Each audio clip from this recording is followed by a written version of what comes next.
পোহৰৰ উৎসৱ দীপাৱলী জুবিনবিহীন প্ৰথমটো দীপাৱলীক লৈ ৰাইজৰ মাজত নাই কোনো উৎসাহ পুনৰ জনাইছোঁ যে এবাৰ মানুহে উদযাপন কৰা নাই কেৱল নিয়মমাফিক পালন কৰি গৈছে শিৱসাগৰতো একেই পৰিৱেশ অত্যধিক আলোকসজ্জাৰ পৰা বিৰত থাকিব শিৱসাগৰবাসী প্ৰতিষ্ঠান আৰু বাসগৃহৰ সন্মুখত ৰোপণ কৰা হোৱা নাই কলপুলি খুব কম সংখ্যকেহে কৰিছে কেৱল ধৰ্মীয় পূজাহে সম্পন্ন কৰিব শিৱসাগৰৰ ৰাইজে শিৱসাগৰত একেই পৰিৱেশ সমগ্ৰ অসমত যিটো সকলোৰ মনত একেবাৰে সমগ্ৰ অসমবাসীৰ শোকত আজি এমাহ ধৰি শোকবিহ্বল হৈ পৰিছে গতিকে উৎসৱৰ আনন্দ নাই উদযাপন নাই কেৱল মাত্ৰ নিয়মমাফিক পালন যিখিনি নকৰিলে নহয় ধৰ্মীয় ৰীতি নীতিৰে যিখিনি কৰিব লাগে আৰু এইবাৰো দেখা গৈছে বৰ বিশেষ উৎসাহ নাই আতচবাজি নাই কেৱল মাত্ৰ চাকিৰে বন্তিৰে লাইটেৰে পোহৰাব বিচাৰিছে ঘৰৰ চৌপাশ ব্যৱসায়িক প্ৰতিষ্ঠান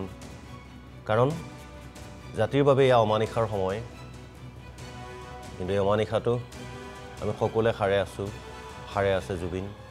শুই থাকিও চিৰনিদ্ৰাত থাকিও যেন অমানিশাৰ স্ৰষ্টা অমানিশা নামৰ গীতৰ স্ৰষ্টা জুবিন এতিয়াও সাৰে আছে জাতিক জগাবলৈ জাতিক সম্প্ৰীতিৰ কথা ক'বলৈ তাৰ মাজতেই ৰাজ্যবাসীয়ে অনুষ্ঠিতভাৱে পালন কৰি গৈছে দীপাৱলী তথা কালী পূজা এই সন্দৰ্ভত আমাৰ শিৱসাগৰৰ সাংবাদিক ইৰছাদুল্লাহৰ এক প্ৰতিবেদন আছে সেয়া আগবঢ়াইছোঁ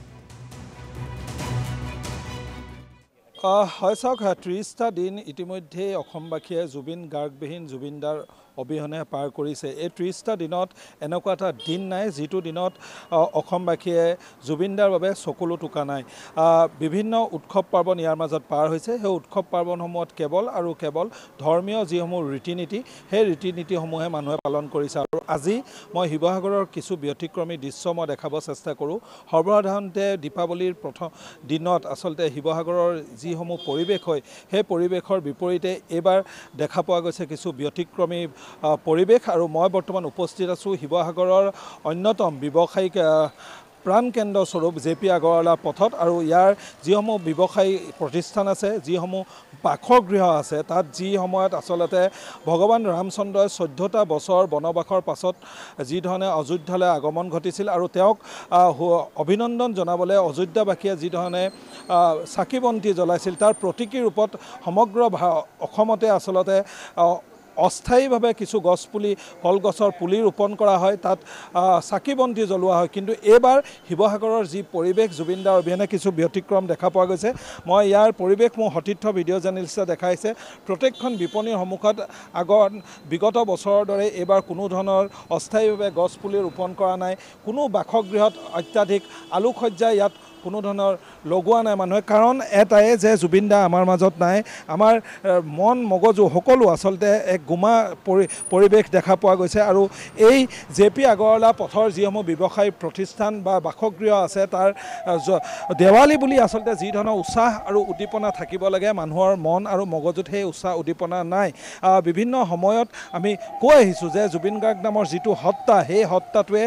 এই আমাৰ মাজৰ পৰা বিদায় লোৱাৰ পাছত আকাল যি বিয়োগ ঘটিলে তেখেতক কিন্তু কোনো এজন অসমীয়াই তেখেতৰ এই মৃত্যুৰ যিটো খবৰ বা মৃত্যুৰ যিটো বাতৰি সহজভাৱে ল'ব পৰা নাই আৰু ৩০টা দিন উকলি যোৱাৰ পাছতো দীপাৱলীৰ আজি দিনাটো আচলতে তেওঁক অৱৰ্তমান তেওঁ কায়িকভাৱে আমাৰ মাজত যিহেতু নাই যাৰ বাবে দীপাৱলী ইতিমধ্যে এক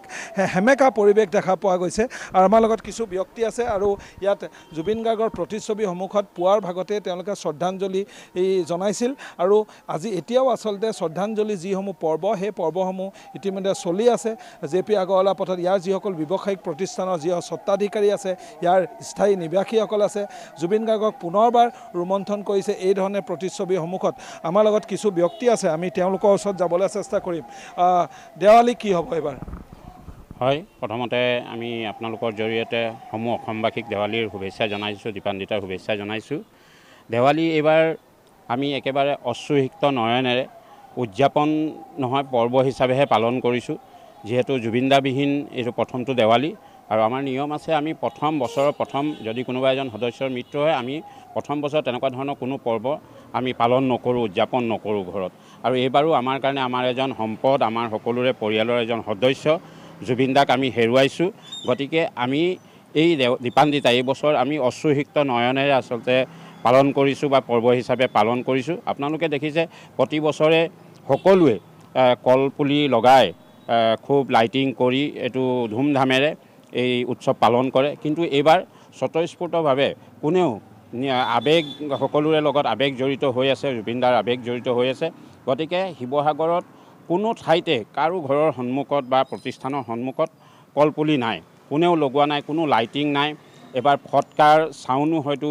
আমি শুনিবলৈ পোৱা নাই। গতিকে সকলোৱে অশ্ৰুসিক্ত নয়নেৰে এইবাৰ দেৱালী পাৰ কৰিছে, দীপান্বিতা পাৰ কৰিছে। আমি দুখত ম্ৰিয়মান হৈ আছোঁ আমাৰ পৰিয়ালৰ এজন সদস্যক হেৰুৱাই। গতিকে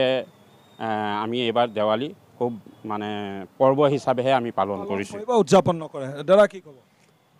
আমাৰ ভিতৰত যেনে আমাৰ সন্তান, আমাৰ ভাই এজন আমি হেৰুৱালোঁ, অসমৰ গৌৰৱ, অসমৰ সুসন্তান, সংগীত জগতৰ এজন ভাল সংগীতজ্ঞ, যিজন আমাৰ ক'বলৈ গ'লে আমাৰ ভূপেন দাহঁতৰ আগৰ পৰাই এটা পিঢ়ি নতুনকৈ জন্ম আমাৰ জুবিন সংগীতৰ কাৰণে। তেওঁক আমি আকস্মিকভাৱে হেৰুৱাবলগীয়া হ'ল। সেই দুখটো সদায় আমাৰ মনত থাকিব, কাৰণ যে আমি এটা আমাৰ সুসন্তান হেৰুৱালোঁ। সেইকাৰণে এইবাৰ দেৱালীত বিশেষভাৱে চবেই নিজৰ মনতে যিটো চবেই দুখিত আছে, সেইকাৰণে কোনো এইবাৰ যিখিনি দিৱালীৰ পৰম্পৰা, যিখিনি পূজা ভাগ, সেইখিনি চবেই কৰিম বুলি ভাবিছে, কৰিবই। কিন্তু যিখিনি পোহৰৰ, যিখিনি উৎসৱ হিচাপে, যিখিনি এখন মনৰ ফূৰ্তিৰ কাৰণে এইটো কৰা হয়, এইবাৰ যাতে কাৰো মনৰ ফূৰ্তি নাই। সেইকাৰণে সেই হিচাপত আমি এইবাৰ বিৰত থাকিম বুলি আমি চবেই এটা কৰি লৈছোঁ মনে মনে। কোনো কাকো ইয়াৰ দাবী দিয়া নাই, কোনো হেৰি কৰা নাই, কিন্তু মনৰ নিজৰ ইচ্ছাৰে। এই আচলতে পৰিৱেশ। পাপুদা আছে, মই কিছু আগবাঢ়ি আহিবলৈ পাপুদাক অনুৰোধ জনাম। কি ক'ব যিহেতু জুবিন দা আমাৰ মাজত নাই? মই সেইটোৱে ক'ম কি আমাক ন্যায় লাগে আৰু একো নালাগে। ফটকা চটকা আমি সদায় ফুটাই থাকিম, কিন্তু এই বছৰত আমি ফটকা চটকা একো নুফুটাওঁ, কলপুলি নলগাওঁ। আমাক অকল ন্যায় দিয়ক আৰু একো নালাগে। এইধৰণে আচলতে জুবিনদাৰ অবিহনে যি শিৱসাগৰবাসী আছে, সৰ্বসাধাৰণ যি ৰাইজ আছে, তেওঁলোকৰ এটাই কথা, তেওঁলোকৰ এটাই মূলভূত, যিহেতু পোহৰৰ উৎসৱ দীপাৱলী, যিহেতু অসমবাসীৰ বাবে যিসকল পোহৰৰ জ্যোতিষ্কাৰ হৈ থকা যিজন জুবিন গাৰ্গ আমাৰ মাজত নাই, যাৰ বাবে দেৱালী এইবাৰ পোহৰৰ উৎসৱ নহয়। আচলতে তেওঁলোকে কেৱল আৰু কেৱল ধৰ্মীয় যিসমূহ ৰীতি নীতি আছে, ৰীতি নীতিসমূহ পালন কৰিব। ইতিমধ্যে মই ইয়াৰ সামগ্ৰিক পৰিৱেশৰাজি দেখাইছোঁ অসম লাইভ 24 দৰ্শকসকলক। যিহেতু ইয়াত যি ধৰণে গছপুলি ৰোৱা বা আলোকসজ্জাই তেওঁলোকৰ বাসগৃহ বা ব্যৱসায়িক প্ৰতিষ্ঠান যি ধৰণে আলোকসজ্জাই সজাই পৰাই তোলে বিগত সময়ৰ